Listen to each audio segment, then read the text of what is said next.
जय हिंद, नमस्कार मित्रों, आपका स्वागत है आपके YouTube channel all exam class के लिए। आपकी एमपी पुलिस के लिए मोस्ट इंपॉर्टेंट क्लास है। जिस तरह पेपर चल रहे हैं आपके एमपी पुलिस के, उसी टाइप से बनी हुई क्लास है जो कि आपके पेपर में आगे छपने वाली है। तो हम आगे बढ़ने से पहले एक बार नए हैं तो वीडियो को लाइक कर दें, चैनल को सब्सक्राइब करके बेल आइकन ऑन जरूर कर देना। भारत की पहली महिला राष्ट्रपति कौन थी, ये आपको क्या करना है, बताना है। ये क्वेश्चन अभी तक 3 शिफ्टों में पूछा जा चुका है, यानी आगे आने की और संभावना इसकी क्या होती है, बढ़ जाती है। ठीक है, तो एक बार सभी वीडियो को लाइक करेंगे, शेयर करेंगे और चैनल को सब्सक्राइब करके बेल आइकन ऑन ज़रूर कर देंगे। तो आपका यहाँ से हो जाता है प्रतिभा पाटिल। ऑप्शन आपका यहाँ से सी बिल्कुल सही और सटीक उत्तर बन जाता है। भारत की पहली बोलती फिल्म कौन सी है, जो बोलने वाली यानी आवाज़ सुनाई देने वाली फिल्म कौन सी है, तो उसका नाम हो जाएगा आपका यहाँ से कौन सा, आलम आरा। क्या हो जाता है यहाँ से, आलम आरा। ऑप्शन आपका यहाँ से हो जाएगा कौन सा, अभी तो सभी के दिमाग में आ चुका होगा, ऑप्शन ए बिल्कुल आपका यहाँ से सही हो जाता है। अगला क्वेश्चन, इंडियन सोशल कॉर्पोरेशन का प्रथम सम्मेलन हुआ था कहाँ पर, ये बताना है आपको। तो यहाँ से आपका जो उत्तर होगा वो हो जाएगा मद्रास। ऑप्शन ए हो जाता है। 1498 में वास्को डी गामा ने भारत की कहाँ पर उतरा था, यानी भारत में वो कहाँ पर, कौन सी जगह पर आया था। तो ये पहले बताओ, इसने भारत की क्या की थी, खोज करने वाला व्यक्ति यही था, यानी इसी ने भारत की खोज की है। अब आगे चलते हैं हम, अगर आगे देखें तो ये उतरा था कालीकट। ठीक है, ऑप्शन ए हो जाता है आपका यहाँ से बिल्कुल सही और सटीक। एक बार वीडियो को लाइक करेंगे, शेयर करेंगे और वीडियो को पूरा ज़रूर देखेंगे। अगला क्वेश्चन देख लेते हैं, क्या कहता है, लोकसभा और राज्यसभा के संयुक्त अधिवेशन की अध्यक्षता कौन करता है, यानी जब दोनों की संयुक्त बैठक होती है उस समय अध्यक्ष कौन रहता है, तो वो हो जाएगा लोकसभा अध्यक्ष। ठीक है, ऑप्शन आपका यहाँ से ए बिल्कुल सही और सटीक उत्तर बन जाता है। ठीक है, अगले क्वेश्चन पे चलते हैं। अगला क्वेश्चन आपके लिए क्या कहता है, देख लेते हैं आपके सामने। अफ्रीका महाद्वीप में निम्न में से कौन सी झील भूमध्य रेखा पर स्थित है, उस झील का नाम आपको बताना है, कहाँ है, अफ्रीका महाद्वीप के अंदर। तो यहाँ से आपका उत्तर क्या होगा, अभी सबके दिमाग में बोलते आ जाना चाहिए क्योंकि पेपर चल रहे हैं। तो न्यायसा, ऑप्शन आपका यहाँ से सी बिल्कुल सही हो जाता है। अगला क्वेश्चन देखते हैं, निम्न में से वह अंग कौन सा है जो मानव शरीर में ग्लाइकोजन के रूप में कार्बोहाइड्रेट को जमा करता है, वो कौन सा अंग है वो बताना है आपका। तो यहाँ से हो जाएगा आपका यकृत। ऑप्शन आपका यहाँ से कौन सा हो जाता है, डी बिल्कुल सही हो जाता है। राष्ट्रीय विज्ञान दिवस कब मनाया जाता है, जो राष्ट्रीय विज्ञान दिवस है वो कब मनाया जाता है, हर वर्ष, ये बताना है आपको। तो यहाँ से आपकी तारीख कौन सी होगी, अरे अब तो सभी के दिमाग में आ चुका होगा मेरे हिसाब से। तो आपका यहाँ से हो जाता है 28 फरवरी। ऑप्शन बी बिल्कुल सही हो जाता है। अगला क्वेश्चन देखते हैं, राष्ट्रीय विकास परिषद का अध्यक्ष कौन होता है, यहाँ से बताना है। ठीक है, हर क्वेश्चन में आपको 10 सेकंड का समय दूंगा, फिर मैं क्लियर कर दूंगा।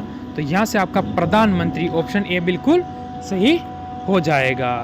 ठीक है, अगला क्वेश्चन देखते हैं, निम्नलिखित में से भारत का कौन सा क्षेत्र पुर्तगालियों का प्रथम व्यापारिक केंद्र था, प्रथम भी वही था और अंत तक यानी 1961 तक भी वही था, तो वो हो जाएगा आपका यहाँ से गोवा।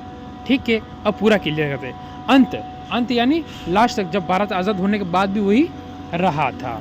तो कब तक रहा था, 1961 तक। ठीक है, अगला क्वेश्चन देख लेते हैं, क्या कहता है, भारत का पहला डाईमिथाइन ईंधन चालित ट्रैक्टर का निर्माण किसने किया है, वो बताना है आपको। जैसे IIT Madras, IIT Kanpur, IIT Kharagpur या आईआईटी मुंबई। तो यहाँ से हो जाएगा ऑप्शन आपका बी बिल्कुल सही, आईआईटी कानपुर। ठीक है, अगला क्वेश्चन देख लेते हैं, क्या कहता है आपके सामने, ये आ चुका है, विश्व जल दिवस कब मनाया जाता है, विश्व जो जल दिवस है वो कब मनाया जाता है, तो ये मनाया जाता है 22 मार्च को। ठीक है, विश्व जल दिवस मनाया जाता है।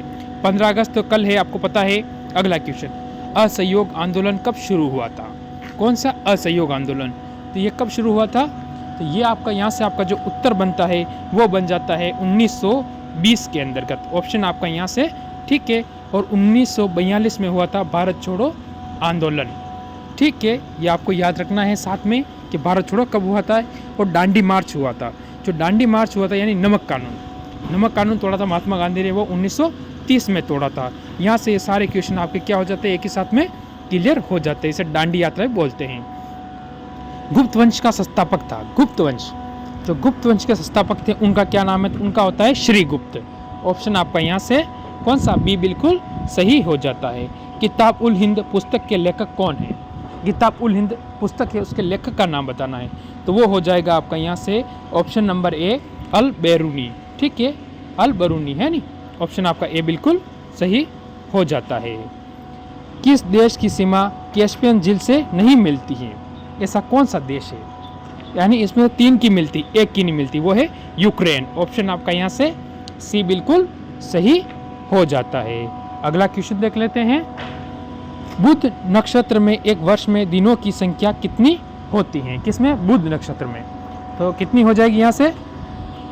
88 दिन। यानी ये सबसे छोटा होता है, पहले तो आपको पता होना चाहिए, सबसे छोटा होगा, छोटा ग्रह होता है सबसे, और इसका दिन की जो संख्या होती है वो है 88। यानी ऑप्शन आपका यहाँ से डी बिल्कुल सही हो जाता है। अगला क्वेश्चन, भारतीय संविधान की उद्देशिका यानी प्रस्तावना का कितनी बार संशोधन किया जा चुका है? ये बताना है। ये होगा सिर्फ एक बार संशोधन इसमें हुआ है। अगला क्वेश्चन देख लेते हैं, क्या कहता है? भारतीय विधानमंडल किसके माध्यम से द्विवार्षिक बन गया है? किसके माध्यम से? ये आपका हो जाता है यहाँ से कौन सा होगा? सभी के दिमाग में आ चुका है, मॉन्टेग्यू चेयर्स फॉर सुधार। ठीक है, अगला क्वेश्चन देख लेते हैं।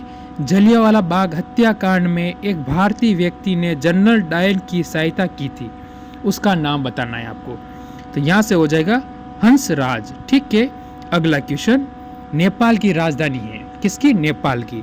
तो नेपाल की राजधानी सभी को पता है क्योंकि हमारा भारत का पड़ोसी देश है, तो उसकी हो जाएगा काठमांडू। ठीक है, ऑप्शन सी हो जाता है। अगला क्वेश्चन देखते हैं, क्या कहता है? खानवा का युद्ध कब हुआ था? तो ये जैसे ये सारे युद्ध है ये बाबर ने लड़े, आपको पता होना चाहिए। तो इनमें से आपका खानवा का युद्ध पूछा गया है जो राणा सांगा के साथ में हुआ था। ठीक है, तो यहाँ से जो होगा वो होगा आपका 1527। ठीक है, ये आपको याद रखना है, खानवा का युद्ध हुआ था। गोबी मरुस्थल किस देश में स्थित है? कौन से मरुस्थल? गोबी मरुस्थल। तो वो किस देश में है? तो ये गोबी मरुस्थल यहाँ से आपका हो जाएगा मंगोलिया। ठीक है, क्या हो जाता है? मंगोलिया। ऑप्शन आपका डी यहाँ से हो जाता है। अगला क्वेश्चन, नोबेल पुरस्कार प्राप्त करने वाले पहले भारतीय कौन थे? नोबेल पुरस्कार पाने वाले, तो उनका नाम क्या होगा? ये सभी के दिमाग में आ जाना चाहिए इतनी देर में। तो जो वो हो जाएगा आपके रविंद्रनाथ टैगोर। ऑप्शन ए बिल्कुल यहाँ से सही और सटीक उत्तर बनता है। आज का लास्ट और अंतिम क्वेश्चन आपके सामने क्या कहता है, देख लेते हैं। क्वेश्चन आपके सामने, इससे पहले वीडियो को लाइक जरूर कर दें। गेट ऑफ इंडिया कहाँ? लास्ट क्वेश्चन है, कैसी दिल्ली, हैदराबाद, ये हो जाता है आपका मुंबई। आपका उत्तर हो जाता है यहाँ से विराम देंगे इस क्लास को, क्या होगा? मुंबई। अगला क्वेश्चन